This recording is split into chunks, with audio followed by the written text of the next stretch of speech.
I mentioned this in my last video, but I'm posting this video to show you the proof of what I was talking about. Somehow we can go from 50% of our population being vaccinated to all of a sudden only 48% of our population being vaccinated. And then, of course, they use a celebrity influence like Matt Damon to say he's frustrated with all of this or whatever. This is what I mean. No, these sheeple have the attention span of a goldfish. So are you trying to tell me that people got unvaccinated after they got vaccinated, and that's what caused the percentage of the vaccinated people to go up and down or wherever the hell it wants to go? Stupid people. And a major milestone, the United States has announced that nearly half of its adult population has been fully vaccinated. In a statement, the White House said that the number of people inoculated in the United States was around only 1% when President Biden had assumed office. Today, the United States will hit 50% of adult Americans fully vaccinated. That number was around 1% when the president took office, so that's certainly a significant development. More than 500,000 Americans have died from the virus, but the country is now a world leader in rolling out vaccinations. The U.S. has reached almost 50% of its total population of 332 million with at least one dose, but its vaccination campaign is slowing in the face of hesitancy. President Joe Biden has now set a target of having 70% of the adults vaccinated with at least one dose by 4th of July. Now, the current figure stands at almost 62%.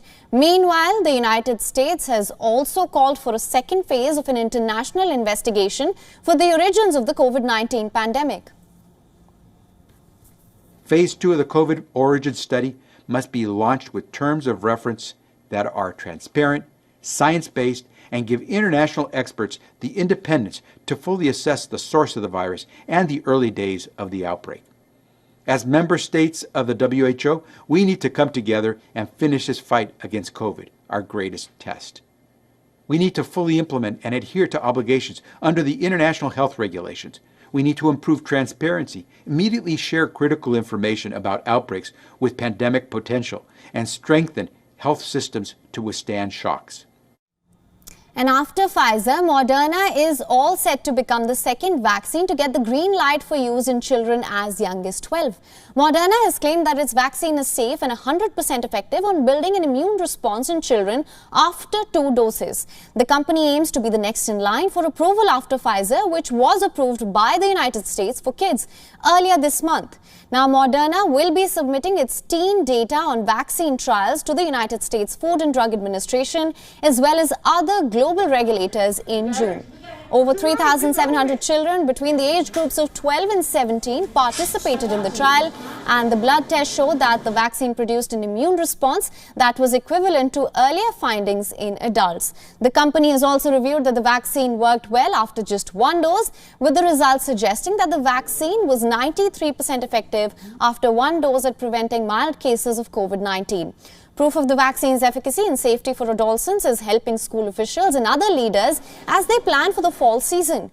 The FDA has already expanded the emergency use authorization for Pfizer-BioNTech's COVID-19 vaccine to include children between the ages 12 and 15. Both Pfizer and Moderna are currently testing their vaccines in younger children aged between 6 months to 11 years, since these age groups may require varying doses.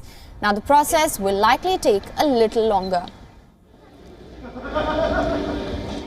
WION is now available in your country. Download the app now. Get all the news on the move. Matt Damon is speaking up about COVID-19 vaccine hesitancy in the U.S.